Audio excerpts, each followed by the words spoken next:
Well, hello, everyone. My name is Jorge Mendez, and I'm the Director of Programs here at the Watson Semester Accelerator.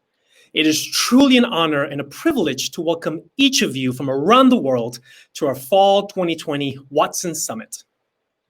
Today, we are celebrating our first ever fully virtual cohort at the Semester Accelerator, with 21 scholars participating from 10 different countries around the world. Running a full virtual program has had its challenges, but it also presents exciting new opportunities. For instance, together with our Watson Institute at Lynn University, we ran 4 open master courses for all of our students and greater community. We even had fellows and team from the Global Living Institute join us for Agnes Egoyas' master course, a master course that over 110 people attended. We're incredibly proud of the work that our scholars have done this fall, because not only are they building ventures solving some of the greatest challenges of our time, but they're working to lead lives of meaning and impact. As a quick overview, here's how tonight's event will look like. We're going to have 11 scholars pitching, and every pitch tonight will be pre-recorded. In between these pitches, we're going to have 3 separate interludes. First, a live conversation with a scholar pitching tonight. Then, this semester's Watson Cape of Courage, where we will be honoring Watson alum Essie Nakajigo. And lastly, we will wrap up the event with a live conversation with a scholar not pitching tonight. So please give a round of applause for all the scholars who are presenting tonight, and throw some love in that chat bar. In addition, we are profoundly grateful for our corporate, foundation, and individual funders at Watson Institute, as this important work will not be possible without their support. At this time, we would like to thank the following. First, the Enlight Foundation for supporting Watson scholars with the Enlight Fellowship, as well as supporting our scaling strategy by creating new university partnerships. In addition, we've begun running Watson base camps across China thanks to their support. Base camps are our 3-day intensive versions of the program. The entire Love family, from Robin to Kevin to Carrick to Aiden, for creating a full-ride scholarship, the Love Peace Fellowship, to Robin's committed partnership as an advisory board member and supporting the COVID-19 Scholarship Fund. The Love family is constantly building the community of Watson Institute scholars and alumni. One of the Love Peace Fellow alums, Louis Wanjohi, was in fact just selected to Y Combinator, perhaps the world's leading accelerator, for his healthcare technology venture. Robin and her family have regularly been judges during Funders Week. And once we're able to congregate safely again, you can come hang out with us at the Love Lounge at our space on the Hill in Boulder. We are deeply grateful for this amazing family. To Bank of the West, thank you to Bank of the West for generously supporting Watson Institute's mentor program, a key cornerstone to the success of our program as a whole. With Bank of the West support, we're able to build the mentor program to include over 100 mentors, including many of whom are with us tonight, and host 11 in-person and virtual events welcoming over 1,200 people. The mentor program is one of the most impactful elements of the Watson Institute experience. A special thank you to Stephanie Teddy, VP and Senior Corporate Social Responsibility Regional Officer at Bank of the West, who has been a great friend and a champion of Watson Institute and the young entrepreneurs we serve.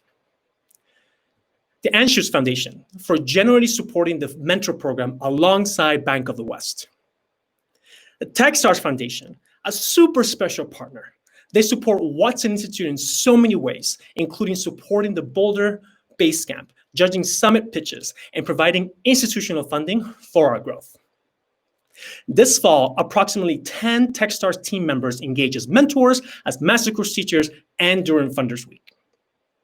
A special thank you to Angela Madura and Christy Walhall for the support in our programming, as well as Andrea Perdomo for leading a dynamic and impactful fireside chat to close Funders Week this fall.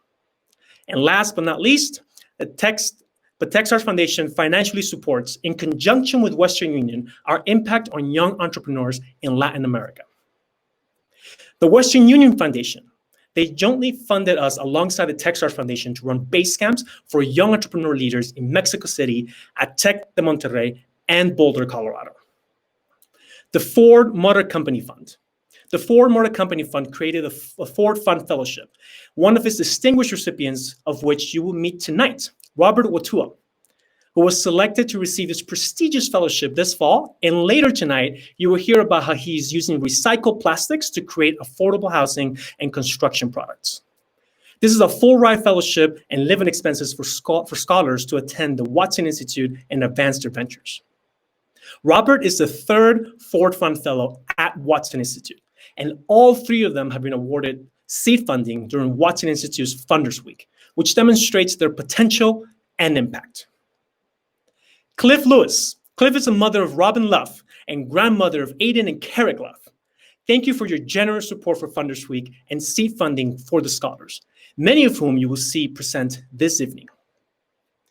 Gary Giglio and Veronica Ruelas and their family for the Giglio Family Scholarship Fund at Watson Institute that provides crucial scholarships to leaders from diverse backgrounds.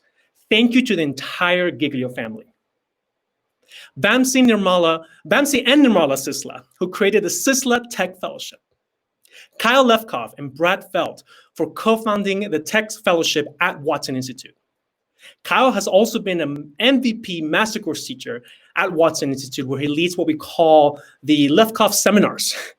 And tomorrow we'll be leading the final master course of this fall semester. The Red Empress Foundation, they have supported Watson Institute since the beginning and have helped us over the past 2 years with program design and development. They have also provided seed funding through Watson's Funders Week.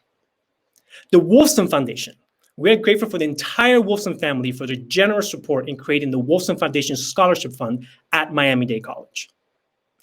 Jane Miller, for her generous support creating the Jane Strode Miller Fellowship at Watson Institute, leading powerful, open, virtual master courses that have attracted hundreds of attendees from across the world, and her support as a leader and board member of Watson Institute. A huge thank you to our partners, Mountain's Edge Fitness, Harvest of Hope, Emergency Family Assistance Association, Naropa University, Lynn University, Universidad Francisco Marroquín, also known as UFM, the beautiful Chautauqua, our alumni, please say hi on the chat. And also a shout out to all of our esteemed mentors. Also, please, mentors, share in the chat who you're mentoring. Our master course teachers, our preceptors from across our campuses as well. Plus, we'll be thanking additional funders and partners at the end of the program. Let's not forget why we're all here today. Scholars at the Watson Semester Accelerator, please say hi in the chat bar as well. All right, so with that, let's get to our first pitch. Our first pitch of the evening is Arlington Rogers III. He is originally from San Bernardino, California, but is joining us from his adopted hometown of Salt Lake City, Utah. He's passionate about providing equitable access to anyone who will benefit from financial literacy, particularly youth. Please welcome Arlington. Hello, everyone. My name is Arlington Rogers III, and I am from San Bernardino, California. I have a BA in economics from Morehouse College, and I am the founder of the It Starts With Me Foundation, where our mission is to empower youth through financial literacy. Our ultimate goal is to correct financial illiteracy in the United States. Part of the problem is that few schools incorporate financial education into their curriculum. Currently, only about a third of states require high school students to take a personal finance course, and the meat of the problem is that our institutions have failed. Although the US is the world's largest economy, it ranks number 14 when measuring the proportion of adults in the country who are financially literate. To put that into a deeper perspective, the US adult financial literacy level is at 57%, which is only slightly higher than that of Botswana, whose economy is 1,127% smaller than the US. But it does not stop there. This is also tied into your health and well-being. We found that low-income American adults also have higher rates of heart disease, diabetes, stroke, and other chronic disorders than wealthier Americans. Infant mortality and children's health are also strongly linked to family income and maternal education. How might we solve this problem, you might ask? Well, our solution is simple: creating financial literacy and increasing financial inclusion. We found that financial literacy consists of 6 key principles: banking basics, income and employment, budgeting, consumer skills, managing credit and debt, and financing higher education. The students in our program will learn each topic in depth over the course of 6 weeks through mentorship, lectures, interactive modules, guest speakers, virtual activities, and investing games. At the end of the semester, we will also provide the opportunity to put these principles into practice by opening a checking and savings account for the students. We also want to address financial inclusion. Currently, only 19% of the financial advisor workforce are minorities. We plan to attack and address this lack of inclusion by providing platforms for students to explore careers in finance through our internship pipeline. That way, students will already be exposed to career paths after graduation and can create a life pathway accordingly. Here, who is fighting this battle with me? My co-founder, Brianna Rucker. She's a native of San Bernardino as well and has graduated summa cum laude with a BS in business management from Alabama State University. She's currently a second-year law student attending Indiana Maurer School of Law. And what makes Brianna such a great partner is that she is passionate about business, people, and finance. She's found a way to put all of her passions together and put hours and hours into research and development into the curriculum highlighted in slide 4. Similar to the mantra of Smokey the Bear, only you can prevent forest fires, fighting financial literacy in the United States starts with you. The fight starts here. Financial illiteracy damages our underserved communities. If it truly starts with you, we would like you to contact us and help us get connected to resources in the forms of grants, scholarships, and partnerships so we can raise $2,500 in seed funding to truly revolutionize the way you think about their finances. I know it starts with me, but does it start with you as well? Great work, Arlington. It starts with him, but does it start with you too? Our next pitch is Demi Li. She's joining us all the way from China and is passionate about creating jobs and improving access to public libraries for youth in need. Please welcome Demi. Hello everyone, my name is Demi, come from China. Today I'm going to talk about our venture BB Nice. We are going to deliver high quality honey to customers, provide job opportunities to local people in Yunnan province, and then we are going to raise money to support more public libraries. When we found all these problems, and it was 2 years ago, we did the research in that area, and we found people there are very poor. They just had low income and they just support themselves through some simple ways. And another problem is that even though the farmers, they breed the bees, but they don't have any technology and they don't know how to breed bees successfully. Last year, the bees were dying. It was a very scary thing for them, right? And another problem is that the education level there is very low. Children in that area, they don't have any extracurricular books to read. So this year, we find so many solutions to solve all these problems. And we will provide expert guidance and new technology to the local people and the bee farmers. They can learn so many new methods and learn new technology to breed bees successfully. This year, we opened the Baby Nice company, and we are going to use the high quality of honey from Yunnan province to make all kinds of different products, just like milk tea, yogurt, and any other products. We are also going to sell the honey through e-commerce way and design other products in order to go to future market. And another solution is that group breeding and develop a local economy. Why we want to do this? I think it is a big question, right? We are going to deliver healthy and natural honey and have support to develop a local economy, and then expand our social model to establish more public libraries, and then motivate younger generations, just like us Western scholars, to social issues. As for timeline, in the future, we are going to go to market and expand the brand impact, and then step into the world. At last, we of course have asked, and we are raising $5,000 for the technology, e-commerce sales, and transportation, and use the money to establish the website. And we also need the experts' guidance to make better honey products and the future strategies to go to market. At last, if you have any problems, please contact me without any hesitation, and because I'm always here. Thank you, everyone. Thank you, Warsaw Institute, and thank you, Warsaw Scholars. Thank you. What a wonderful way to provide both job opportunities and access to public libraries using honey. Great work, Demi. Our next pitch is Olivia Ugwandinma. She joins us from Nigeria.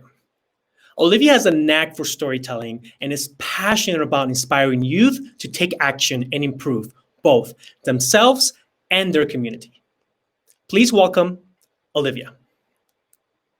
Out of death came wealth, out of fire came gold. In the hands of the goldsmith lies wealth untapped. Only in his hands can you see the worth of what he holds, a gem on earth. Just like these gems become valuable after they are refined, we are refining youths to become leaders with impact at heart. Leaders that will impact their communities regardless of the career niches they find themselves. My name is Olivia Ugwandinma, founder of Gems on Earth. I come from Nigeria, a beautiful country, West Africa, filled with natural resources and a fast-growing population of youths. You would think that these factors will make a perfect country, but sadly, this is not the case, as we've been left behind in various aspects of development. What do these values mean to you? 31 million youths are unemployed in Nigeria.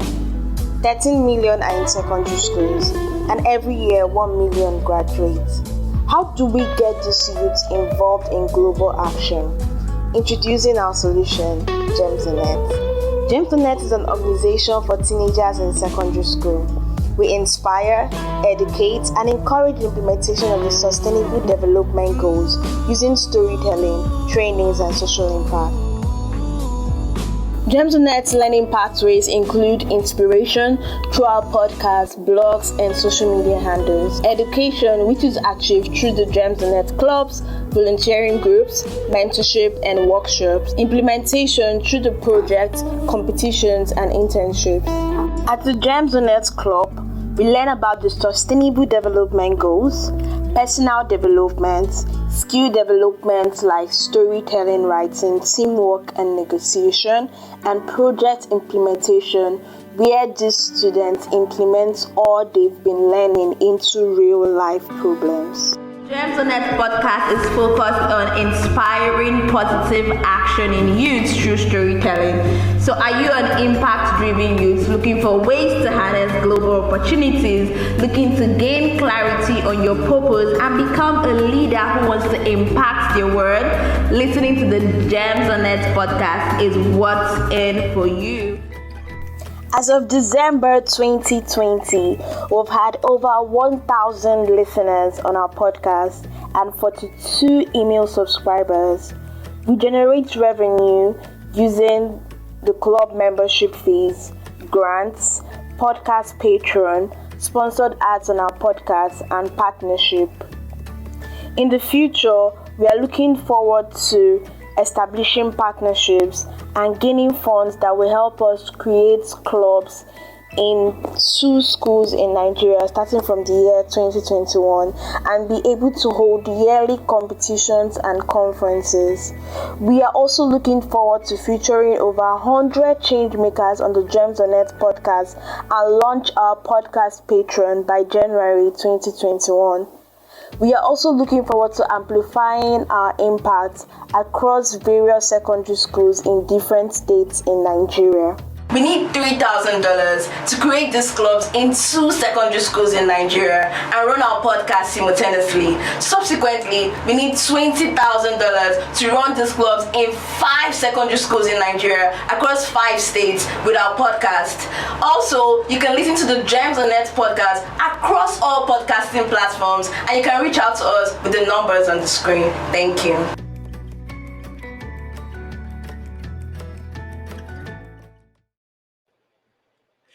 Please follow the link in the chat to listen to Olivia's podcast. Great job, Olivia. Now, our next pitch is Andres Sodarzano, joining from Venezuela.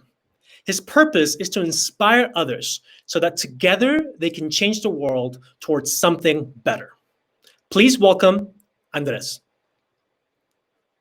Every second, the equivalent of 1 garbage truck of textiles is thrown away or burned.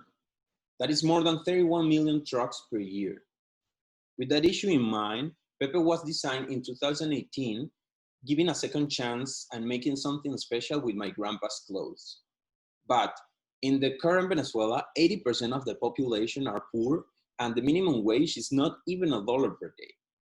That was the case of Emma, a single mom surviving in the second most unequal country in Latin America. And so, inspired by the hardships of Emma and the textile waste problem, at Leatherheart we support women like Emma and Josefina with fair jobs, while they manufacture sustainable products like Pepe, that is now my sidekick. That is how Leatherheart was born, a purposeful brand built to generate a positive impact. How? We start understanding that the Science brand produced massive quantities of fabrics leftovers. We can seize it and change the word waste for value. Then we realize that there are visionary women who are changing their social status from vulnerable into breadwinners. Lastly, addressing the immediate needs of our country. For every purchase, we donate a percentage of our profit to different NGOs that works with education, reforestation, and nutrition in Venezuela. Our flagship products are stuffed animals. There are 4 characters and they are one of a kind. They come with a coloring book that tells their story and show children how to see things with new eyes, talking about sustainability and values. Our primary customers are individuals to care about purposeful products and generate impact in the world. We sell each stuffed animal for $30 with a profit margin of 50%. In 3 years, we have sold more than 4,000 products. That sales has allowed us to offer a fair job to 10 seamstresses, recycle more than 2 tons of textile waste, and work with NGOs to meet important needs of Venezuelans. First 2 years, we bootstrap, validate our business model, and increase our production capacity. But with the current context, we have 10 times more capacity than the other Venezuelan market requires. That is why we're selling our products in a store in Miami and soon expanding to Mexico. There are many gift solutions out there, but our strength is to use our business as a force for good, and people deeply connect with that. We're promoting this philosophy in Venezuela. We're the only one certified B Corporation in our country. And not only that, we're catalyzing a movement and helping other ventures to be certified. We're a group of social innovators and passionate entrepreneurs with background in product design, strategy, and lean startup. With all our production capacity, we can produce more than 7,000 products annually. This revenue will let us continue to grow and generate more impact.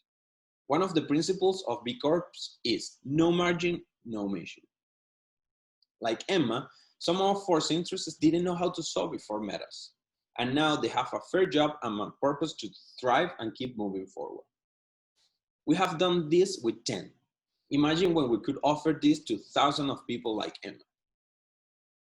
What we need today is open new sales channels in the USA and Mexico. We're looking forward to meet organizations that want to humanize their brand and buy our products or design a new one. And also, if you are interested in our work in Venezuela, you can donate meals and stuffed animals in our crowdfunding campaign. We're Leatherheart, changing consciousness one toy at a time. And now, we would like to welcome Andres to join us live from Venezuela. Andres, thank you for joining us. How are you? Hi, Jorge. I'm very excited to be here. Thank you for this opportunity. Absolutely. Welcome. All right. So, Andres, we know that at the core, entrepreneurs are problem solvers and use entrepreneurial tools and mindset to solve these problems and challenges. With that in mind, what has been the biggest challenge that you have overcome with Leatherheart over the last 4 months?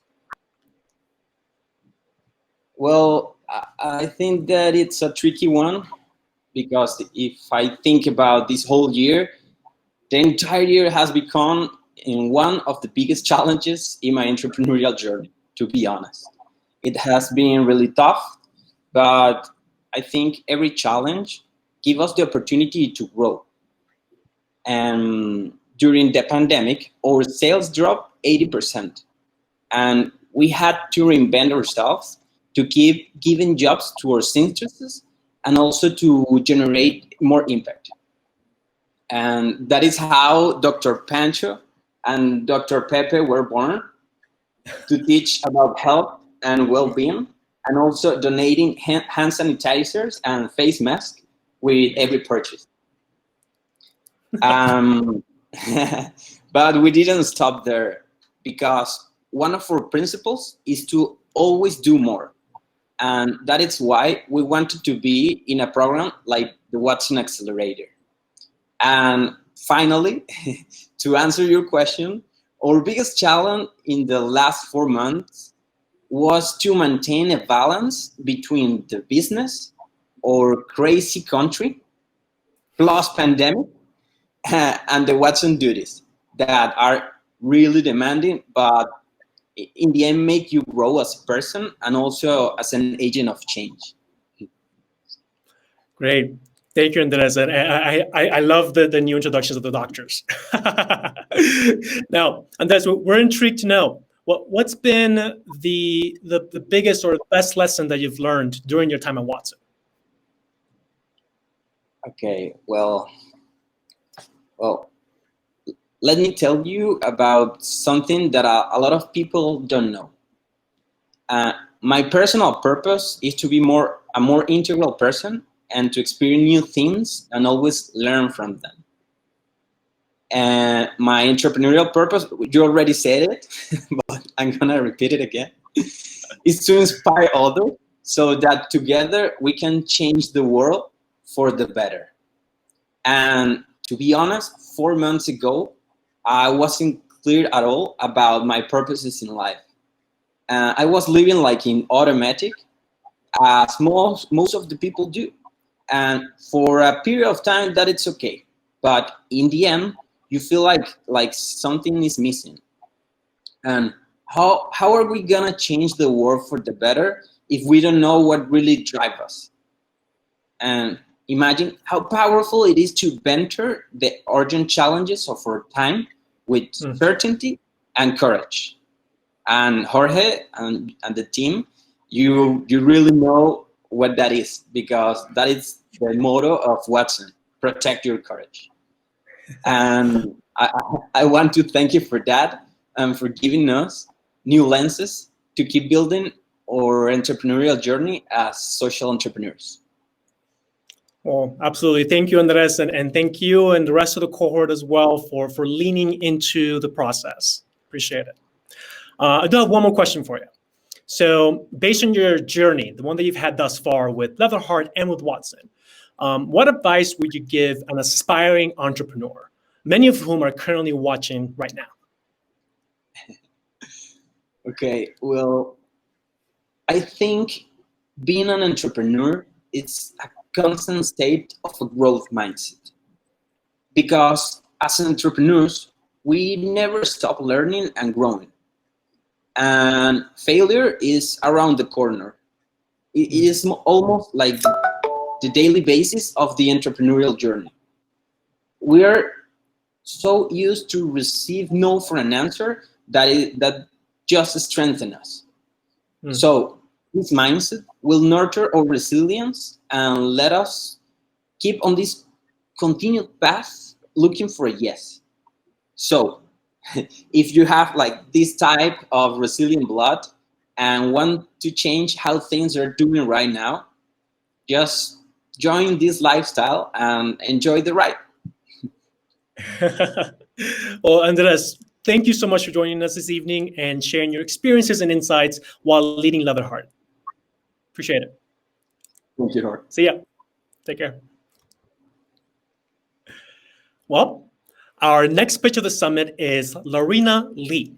She joins us from China and is a medical student passionate about mental health and helping people feel part of a community. So everyone, please welcome Lorena. To start with, I would like to quote a poetry from Zhang Dong. No man is an island. Every man is a piece of the continent. Any man's death diminishes me, because I am involved in all humankind. Human beings do not thrive alone, while the sense of isolation is a huge contributing factor to mental health issues. We all need companionships and a shoulder to lean on. And this is the birthplace of mental continent. We believe that no one is an island, and this is a place to support one another. Nowadays, nearly 1 billion people in the world suffer from mental illness, in which more than 75% of people get no treatment at all. In China, the percentage is more than 90%. There are three main barriers: lack of awareness, which causes a huge stigma attached to it, and lack of affordable access, and worry about confidentiality. Based on the three, we aspire to build a supportive, community-based online platform to destigmatize mental health, committed to the awareness and accessibility to mental health education and resources. Not only do we provide crisis line and professional therapies, just like most of the online therapists do, we also focus on this community place. And this is our magic place. We aspire to build a network with people who provide support and comfort. We provide mental health resources, and we are encouraged to share our story, therefore to meet people who feel the same. We offer peer-to-peer support, mentor-mentee support to remind us you are not alone. You are here to be heard, understood, and supported. Also, we conducted online and offline activities such as workshops, meditation, etc. Our business model, we use the revenue and partnership together to lower the prices for subscription and therapy fees to make it affordable to most of us and hence to achieve the sustainability. Our go-to-market strategy would firstly target at students in high school and college. Meanwhile, use the power of social media to promote ourselves. Also, build partnerships with companies and organizations. Our expected timeline is presented here.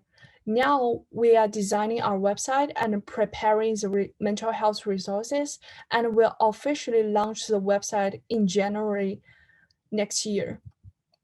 And meet our people here. My dear mentors, Hans and Micah, both had great impact in medical fields. Lastly, we are looking forward $1,500 to serve as a startup money. Also, we expect website developers together to help us officially launch our websites. Thank you for your time, and remember, no one is an island, and no one should be. Wonderful job, Lorena. Remember that no person is an island and no one should be. Next up, we have Robert Watua from Kenya, this semester's Ford Fund Fellow. His mission is to make value out of the things that so many people dispose of and creating jobs while doing so. Please help us welcome Robert. Hello everyone, my name is Robert and I'm the Golden Trash investment founder. Welcome. Did you know trash is treasure? Well, here's why. For instance, where do plastic waste end up? In landfills, floating on oceans, rivers, lakes, and blocking sewer lines. In Kenya, over 24 million plastics are used monthly. Half of it ends up in solid waste mainstream. In central Kenya alone, around 1,000 tons of plastic waste is collected daily, and only 500 tons are used by the only one existing plastic recycling farm in the whole of Nyeri County. Golden Trash Investment will utilize plastic waste to create products that necessitate our customers. Why us? We will clean the environment by entrepreneurial action. Where others see waste, we see business. We also make affordable housing products such as house ventilators, partitioning blocks, and pavement blocks or from waste plastic. Our first product will be the house ventilators that will be replacing the concrete ones that are fragile, hence rare stock, and are also very expensive. Followed by the partition blocks, they'll help in achieving affordable housing since they will be cutting costs in building of houses, and pavement blocks or from recycled waste plastic. Our business will see creation of jobs, both directly and indirectly. At the indirect job creation, there'll be those, for example, selling foodstuffs to those who will be collecting plastics from the dump site and those still working for us at a direct employment.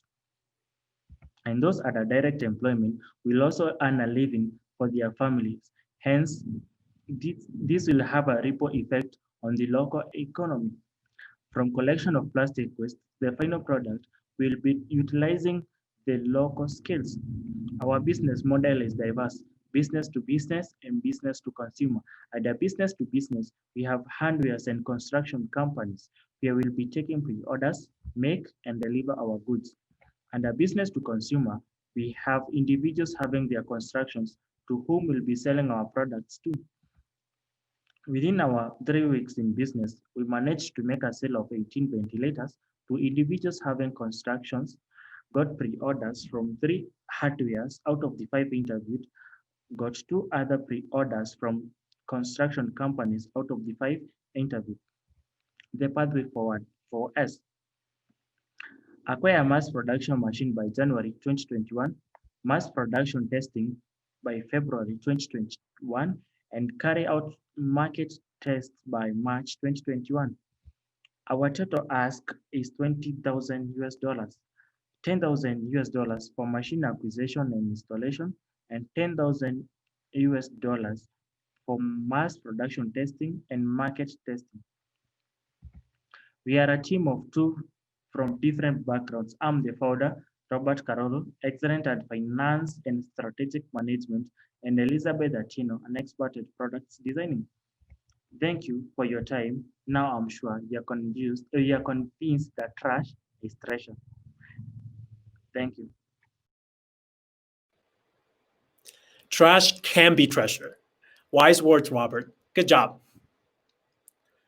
Next up, we have Brandy, who joins us from Indiana.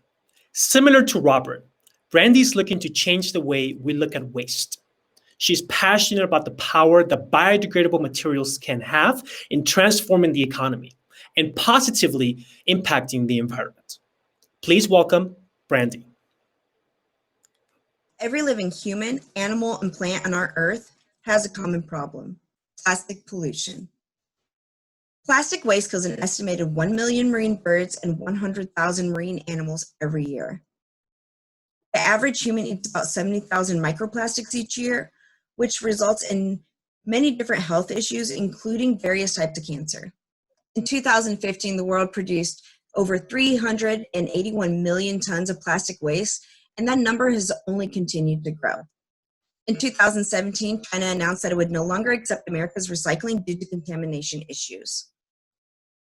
This really hits home for me because my state capital, Indianapolis, Indiana, is currently at risk for being the most wasteful big city in America. With a problem as big as plastic pollution, one may wonder where to begin. And that's where my company, Hoosier Biohemp Solutions' main focus is on single-use plastic bags.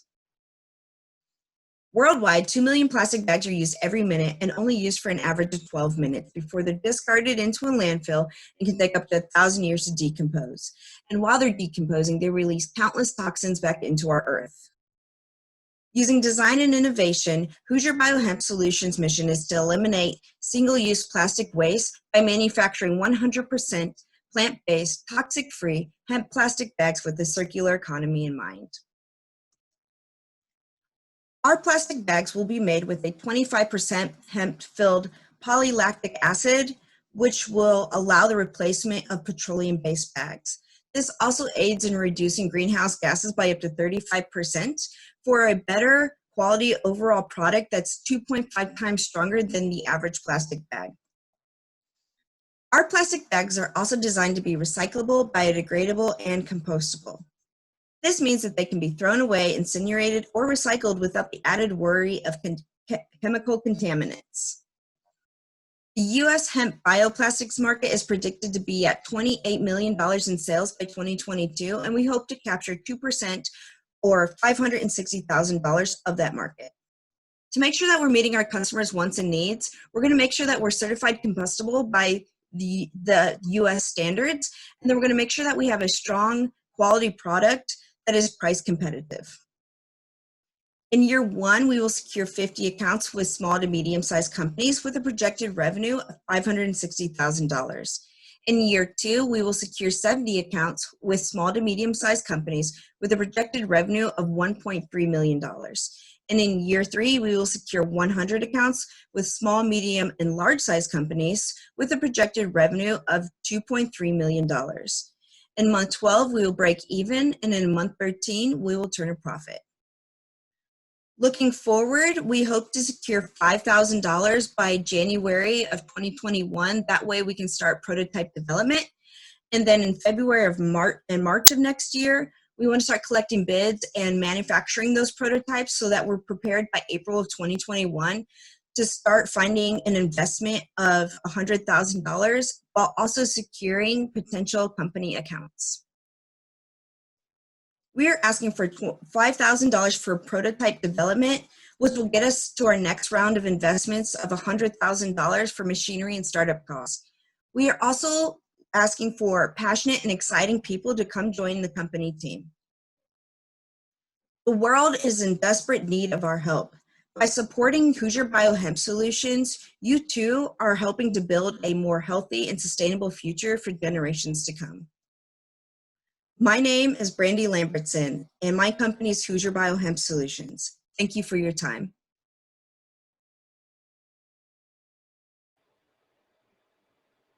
Thank you for your excellent pitch, Brandy. Hi, my name is Brent Enterkin, and I serve as the Chief Strategy Officer here at Watson Institute. It's an honor to join the Watson Institute Semester Accelerator program this evening in Boulder, Colorado. Previous to serving as the CSO, I served as the executive director of this campus and met outstanding scholars from around the world, impacting communities in tremendous ways. Like the scholars you have seen and will continue to see this evening, our alumni have developed and continue to grow world-changing ideas. We work to stay in close touch with our alumni and root for them as they continue to impact this world. Every summit, we have the opportunity to acknowledge an alumni who has made a particularly powerful impact on our world, who has demonstrated an exemplary level of courage and protected the courage of their fellow community members and alumni cohort. This year is no exception. In 2019, I remember sitting across my desk from a young woman who had already changed the world and was set to grow her efforts continuously. Essie was the definition of a change maker, receiving the UN's Women Achiever Award and was named Uganda's ambassador for women and children at the ceremony. Needless to say, she changed her country of Uganda, even using her college tuition money to start a nonprofit community health center that provided free reproductive health services to young females. She changed the lives of so many people seeking hope through her television show, Lift. And finally, she changed so many of us at Watson Institute for the better. We all felt more ourselves just by knowing Essie.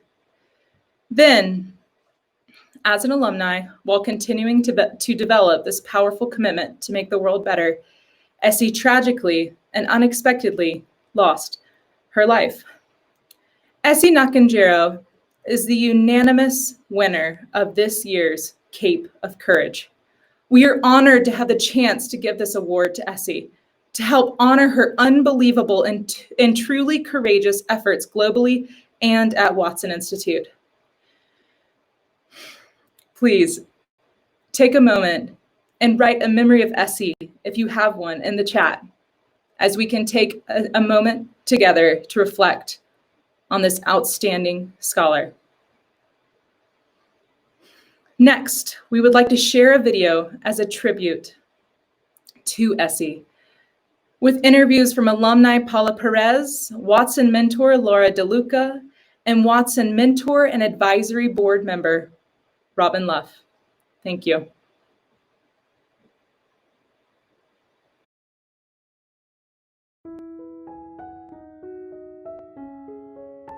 Essie was our Luff Fellow from the class of spring 2019. I was so impressed by Essie's application. At the young age of 22, what she had accomplished was truly amazing to me. I couldn't wait to meet her. How could one person, Essie, achieve such timeless impact in her young life? At the age of 17, Essie built a health facility in her community to rescue the most vulnerable girls, giving services to young pregnant women. She also launched Saving Innocence Challenge, a TV show about urban teenage girls braving Uganda's hard-to-reach communities to save rural teenage girls from child marriages. This work was recognized throughout Uganda and the world, and she was named Uganda's Ambassador of Hope for Women and Girls by the World Health Organization. This gave her a voice throughout the world, and she was a force to reckon with. Essie would still hold this position today. Essie was at Watson to further develop her hugely successful TV show called Lift, Living in the Face of Trauma, aimed at creating solutions for the lives of refugee women and girls. I took notes. I'm an anthropologist, so I have a field book that kind of memories of Essie. And one of the things I remember most is this orientation we gave in Kampala before leaving for Bidi Bidi, and this theme of under promise, over deliver, which is something that Essie consistently did. And I just want to share one quote. This is from Shamimu Masika, Shamim. I first met Essie in August 2019 at the Barrage International Hotel before we left for Bidi Bidi. So she was one of the young women that was selected by Essie to go on this really special expedition. The ambassador will be here shortly, said Mr. Jaga Wilson. I anxiously awaited the ambassador to walk in because I personally thought ambassadors are meant to be very old. But surprisingly, I was shocked to see one of my age, my size, and very free with everyone, happy, interactive, and actually a youth like me. Essie, being the youngest ambassador I had ever seen and met, was an inspiration to me. The legacy, I would say, that Essie left for me, something that I took in and still use in my life right now, is paying attention to the language of youth.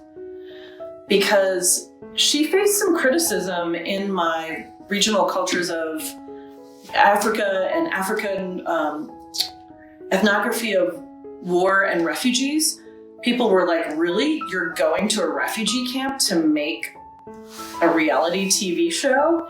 But she convinced me this is the language of youth. And to me, this is design thinking. And that's what's so exciting about it. Continuing to, when you work with youth, asking them what they want, not assuming or not judging, but really truly listening, which is amazing. She's teaching me that as an anthropologist because that's the core of our discipline.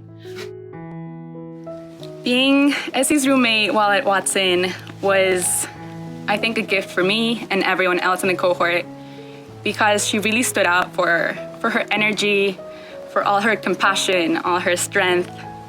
But as a roommate, I got to see those funny sides of Essie that she didn't put forward always in her work because she could be stern and serious, but she was someone who really loved to laugh. And she had a smile that would really brighten up her face, her eyes. And even when she was serious, she would manage to make people in the room laugh. And Essie carried a lot on her shoulders, but when she put her barriers down, she was just a young woman also experiencing new things here in Boulder. She definitely didn't like the snow, so I'm surprised she hung around so much. She would sometimes wear 3 layers of clothing. She was clumsy on the snow, for sure.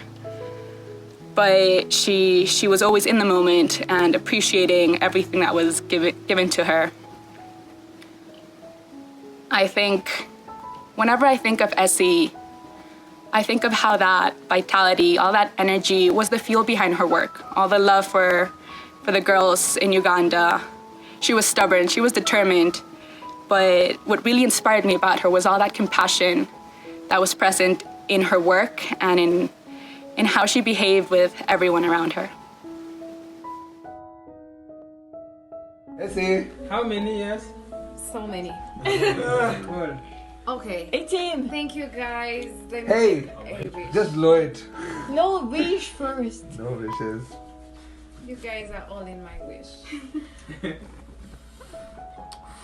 Oh, yeah.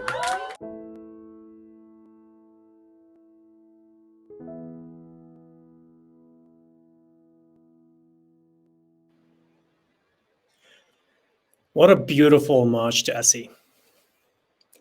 I remember picking her up from the bus station the day that she arrived in Boulder from Uganda. As we were driving up the hill to Chautauqua Park, I shared how it was a full moon that night, and people in Boulder were celebrating it by howling at the moon. She turned to me and said, "Jorge, you Americans are weird." Yes, Essie, we can be a bit weird sometimes, especially in Boulder. Not only was she impactful and inspiring, but also had a great sense of humor. We will be sending a custom embroidered cape of courage to Essie's family and loved ones in Uganda. Together, we carry on her legacy.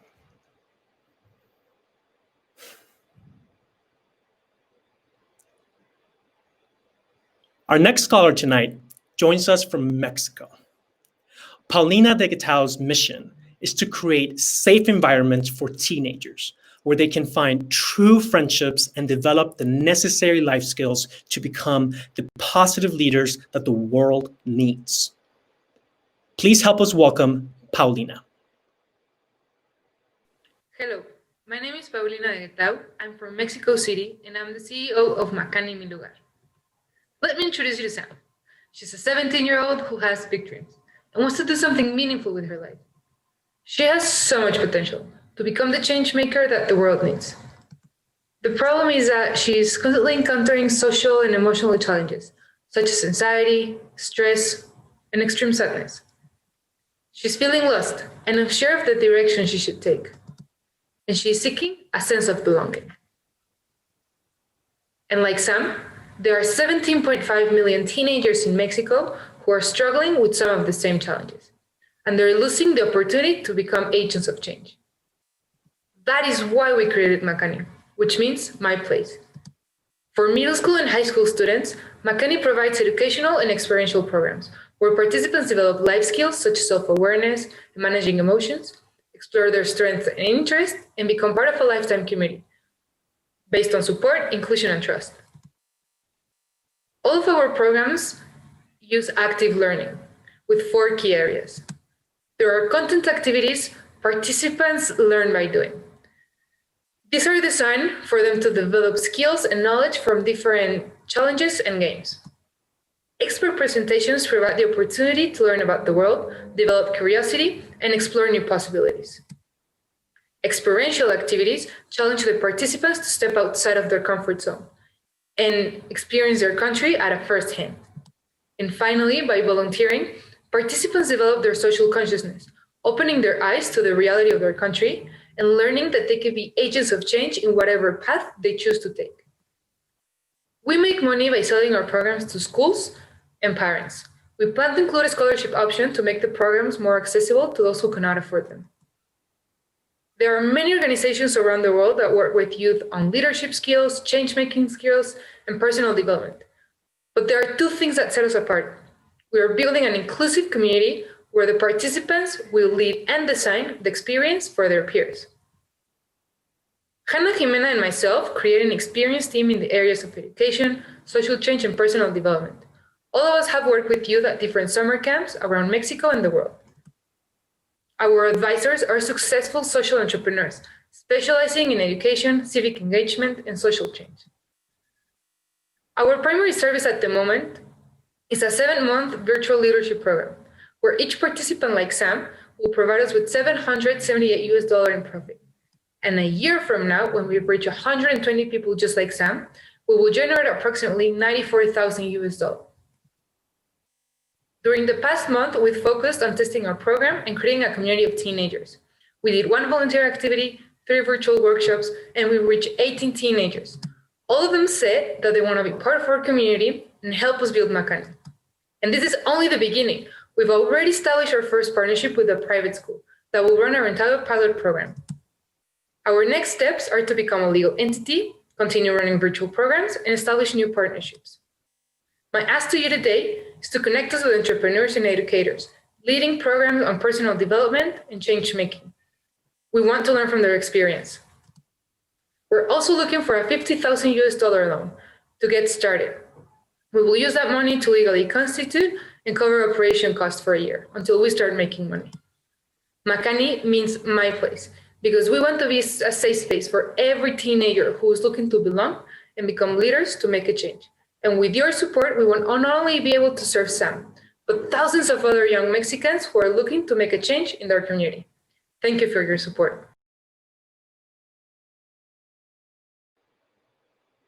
Fantastic job, Alina.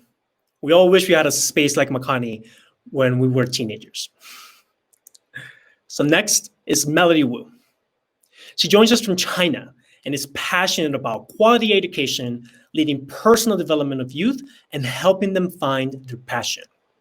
Please welcome Melody. Dear ladies and gentlemen, I'm Melody from China, founder of Utopia Education. As a unique individual in this role, you only live once. Who you are, where to go, what do you live for? Actually, it's Dr. Tao who led me to think about these big life questions for the first time for my 20 years life, which is life-changing for me. 2 years ago, I planned to study abroad, but I'm very struggling and confused about who I really am and where to go next.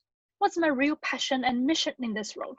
Moreover, for my studying abroad plan, how to prepare myself in personal and professional development.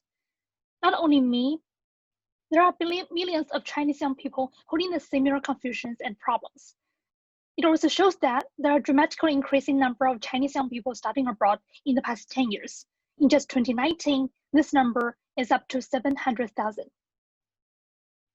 To solve this massive problem, our solution is to provide comprehensive services by offering professional and personal development programs, including research project, internship, language training, and career consultation, to cultivate and train each student into a person with passion, mission, and profession to prepare the purposeful journey of studying abroad. And why we are very unique. Unlike other companies who only focus on sending students abroad, we provide unique personal development services because we believe personal development is much more important for students' long-term future development. By offering networking, community, and social media, various personal development programs, mentorship, and coaching, we help each student to discover the real passion, mission, and motivation for life. The result shows that students trust our service much more, and we are already expanding our impact to more than 1,000 Chinese young people in social media. Regarding the business model, how we make money, each student would pay $1,500 a year for the whole service, and we're projected to have 100 customers next year. We also plan to have partnership with NGO who offer better education for disadvantaged children. Our cost is only 50%, mainly in service operation system and marketing. We have various marketing strategies, including personal branding, me as an influencer in social media, partnership, word of mouth from regular customers, and blogs in forum platforms. In terms of financial projection, in the first year, 2019, we already earned the profits of $21,000. We have huge potential to reach a total profit of more than $200,000 in the coming 4 years. I really appreciate my amazing team for the huge support and key guidance from venture. They are my mentors and advisors, Ivan, Anna, and Jeremy. Their expertise in business development, marketing, branding, and education. Today, our ask is an investment of $10,000 in business development advisors and sharing resources about mentorship programs and organizations providing student loans in the US. Thanks for huge support, which means a lot to us for transforming the millions of Chinese young people's life. Thank you. Excellent work, Melody. We're all looking forward to seeing you transform the lives of millions of young people. This next scholar and I share the same hometown, Miami, Florida. Miles Aitan's mission is to contribute to racial justice efforts to increase representation in a notoriously discriminatory industry. This pitch is also a bit different from the ones you've seen so far. Miles is a rapper by profession, using the pseudonym Irie Givens, and has put those skills on full display in his pitch.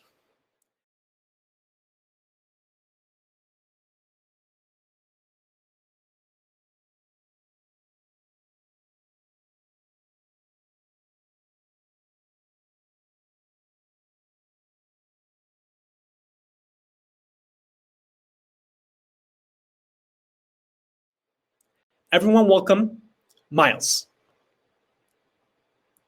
Hi, my name is Miles Aitan, and I'm the co-founder of Any-Bodied Enterprises. Hey, so let the people say preach, cause this the height of my speech, and I just wanna reach on out and give y'all the spot to pray. Hey. I know that things get so heavy. I'll open your mind. Hello, it's Ira Givens. I used to spit rhythms that get you high for a living, and now my vision is to carry on tradition for candid businesses with a story, but tell it different. See, yo, from the block to hip hop, we made it hot to smoke pot. Only choking a lot when cops pull up and poked it and shot.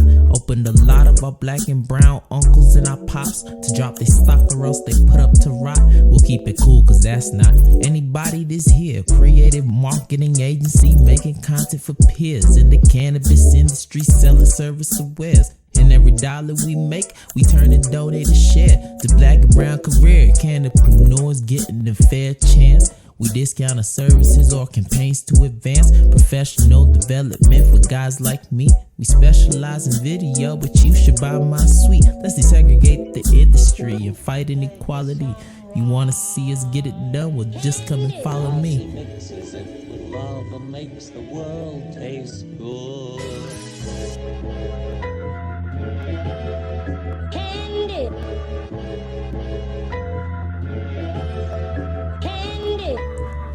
We started out as content creators, a rapper and a drag queen, nice with the data. Making music in Asia, making moves on the haters. Now we back in Colorado, serving Denver and greater. When we started in the market, we was warm with the targets. All of it did harm reduction, miles in turn with non-profits. And we loved entertainment, but we decided to drop it. Work for something we believed in, with the skills we can pop it. Since we pivoted, it's lit and we could turn out a profit. Cause our overhead overhead is lower, most equipment we got it. 2021 we added 50K to the wallet. 22 more revenue by 50% just to top it. By the time we hit 23, open a 501c, designed through our current LLC, and focus philanthropy through the 5. Brought up donations for donors and bosses, so that day we keeping up and minimize losses. As of now, I tell you where we put our sauces. Selling 6 degrees as the affiliate market. Moving healer CBD up out of doctor's office. And Dr. Wilson King, who got to strap his socials to rockets.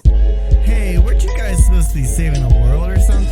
That'd be great. No, but this project might save a good number of people in it.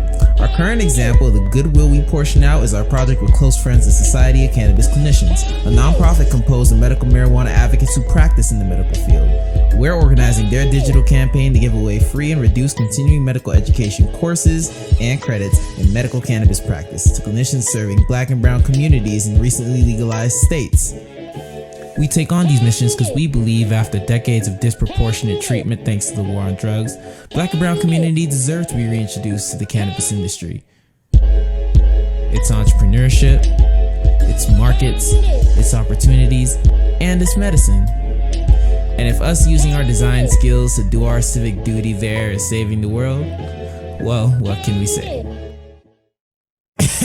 Hold up. The cannabis industry hasn't always been abundantly fair. Now that the vote's all there and the feds ain't care, I welcome you to join us all in the abundance of mind, where we go from puff and pass to what's yours is mine. So kick a purchase on my tape for 25 or some more. You get a bottle of our favorite tincture right at your door. But act now, this offer caps the first 20 to claim. This has been Ira Givens on behalf of Any-Bodied Enterprises, a Northeast vision fit for anybody's screen.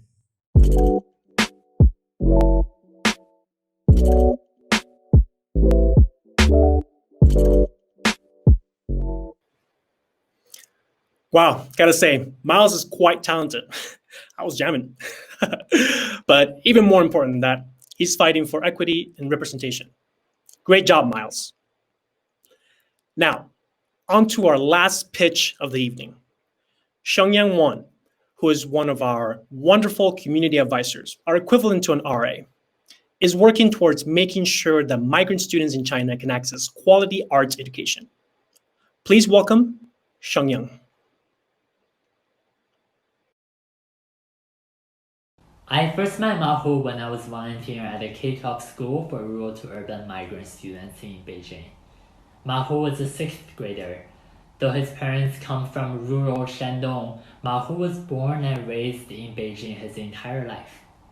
However, because of China's 1958 policy to restrict internal migration, Mahu doesn't have a Beijing residence ID to access public schools or healthcare. Attending migrant school is of course expensive. With disappointment, Mahu further shared that his art class was cancelled for 2 weeks. On the weekends, Mahu often played video games when his parents worked away from home. One time, he wanted to sign up for this cheap art after-school program, but Mahu eventually didn't.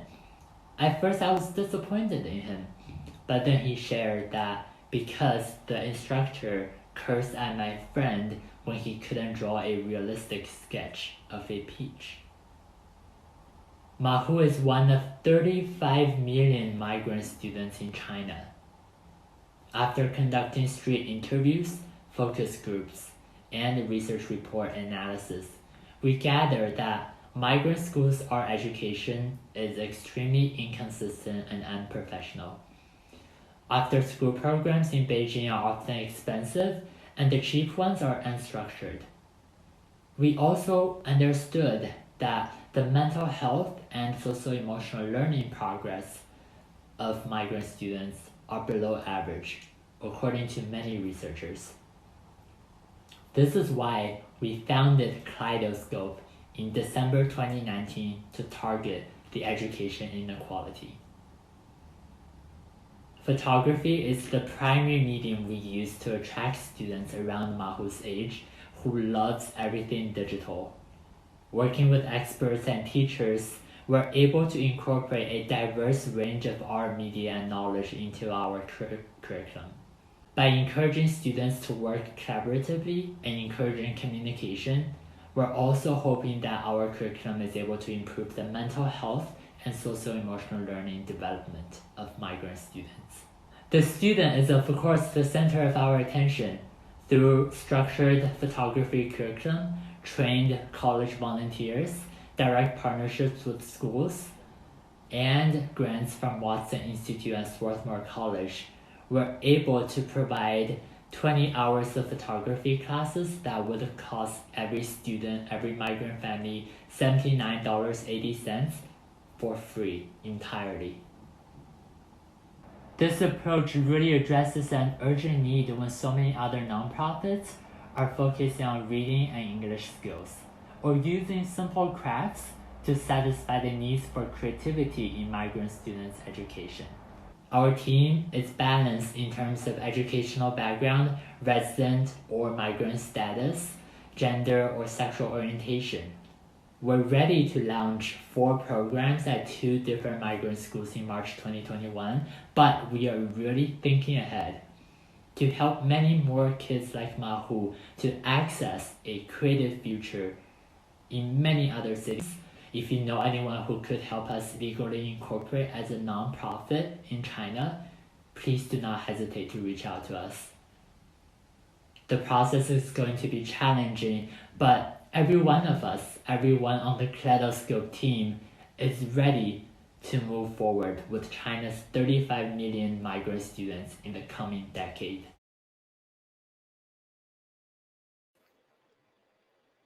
Wow. Incredible work by Xiangyang and every single scholar pitching today. In addition to the scholars you have met here at the summit, we'd love for you to meet the rest of the cohort, who is full of innovative and inspiring young leaders. First is Andy Hirsch. Using his passion for storytelling, diplomacy, and entrepreneurship as the driver, Andy's mission is to help mitigate the cycles of hatred, violence, xenophobia, and propaganda surrounding large-scale social conflicts through the use of media.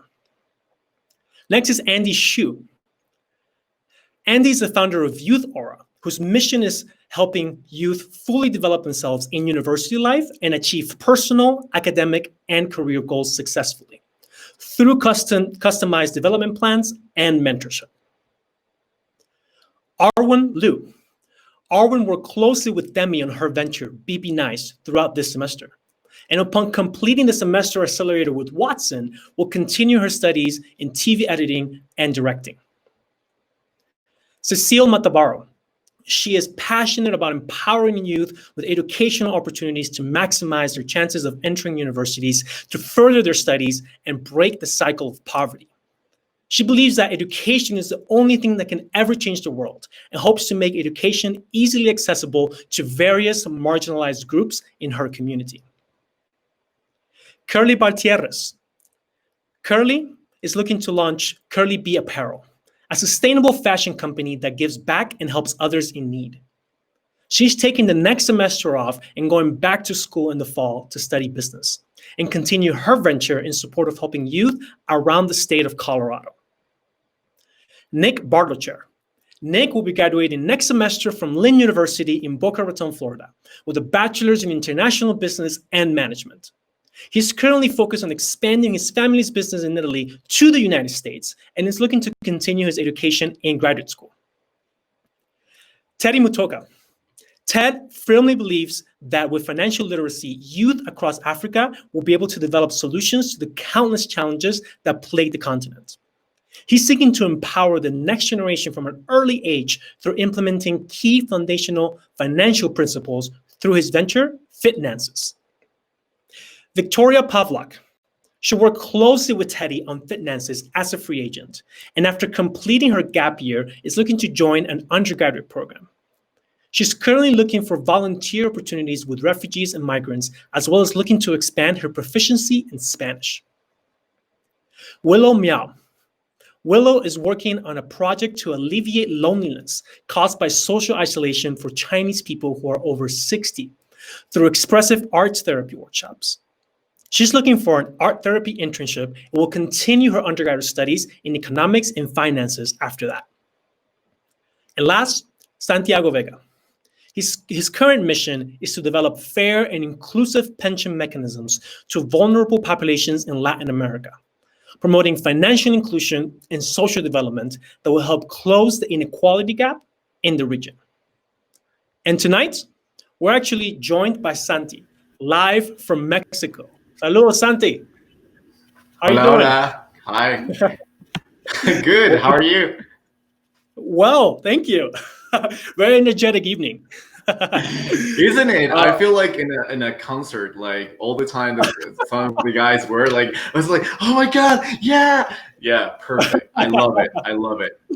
Awesome. Love it. Love it. We're missing the band. Maybe next time.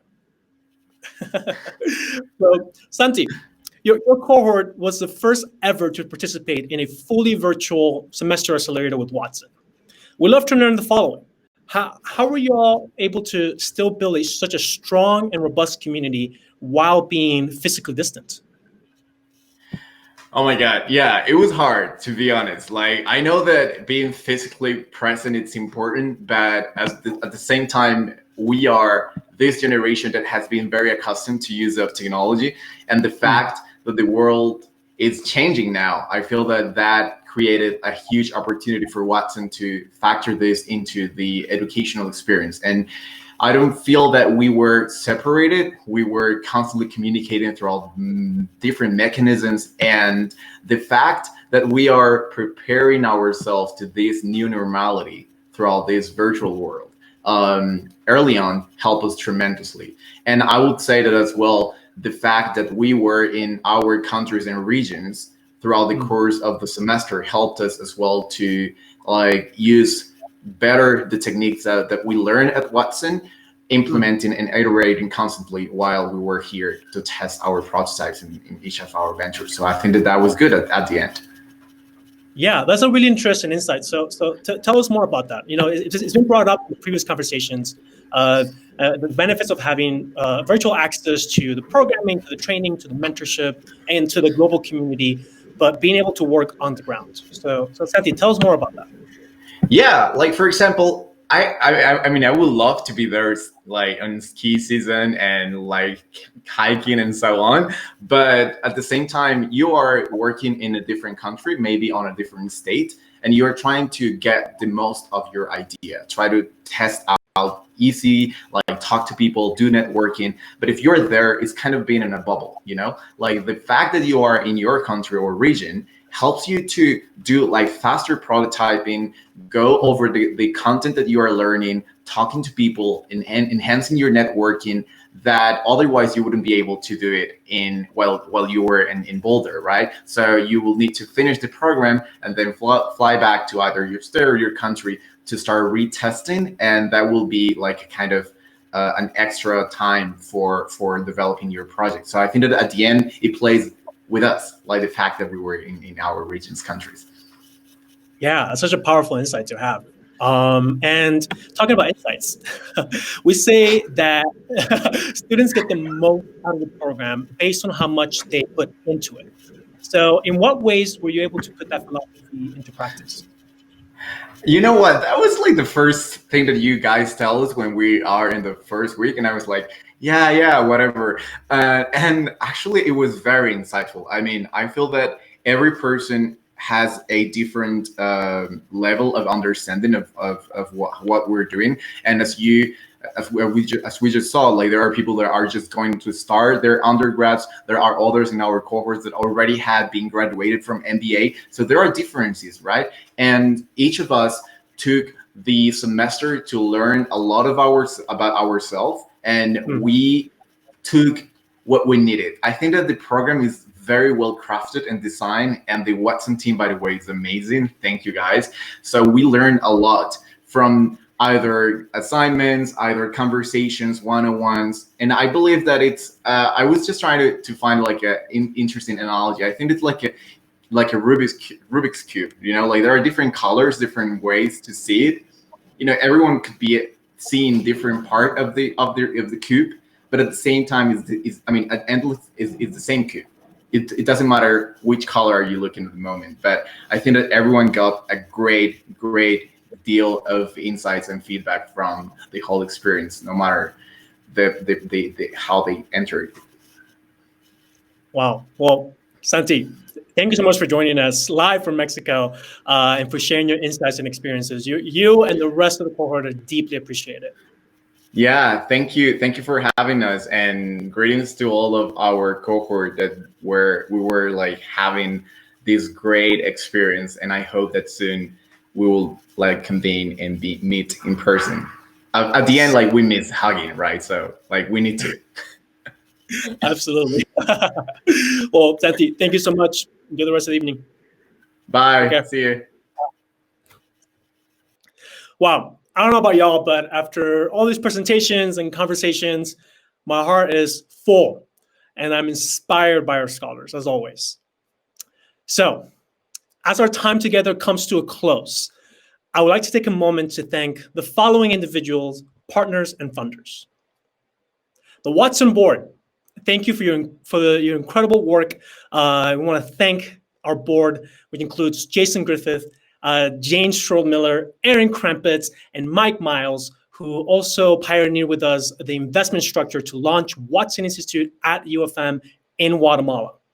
We also want to thank Mo Siegel, Rick White, Jay McConnell and TJ Hyman, Jim Houghton, Justin Gold, Merrill and Leslie Glustrom, Brian McCarr and Claire Campbell, David Lord, Andrew Larson, Aaron Patillo, and Praful Shah. Praful, who has mentored many scholars and alumni and even officiated the wedding of one of those mentees, Cici Shang in China. We also want to thank Jeannie and Mike O'Connor, Steve Whitaker, Connie Franchino, the Hermera Foundation, Meg Porfido, and Mark Fewer. Polly and Brand Sipkins, James Boyd, and Steve Ellis. Also, a huge thank you to Thomas Kukuka for editing all the wonderful videos that you saw today. And last, but certainly not least, I would like to thank you for joining us today. Time is the most precious gift that we can give each other. So the fact that you chose to spend your time with us absolutely means the world to our scholars, our community, and our alumni, and our team.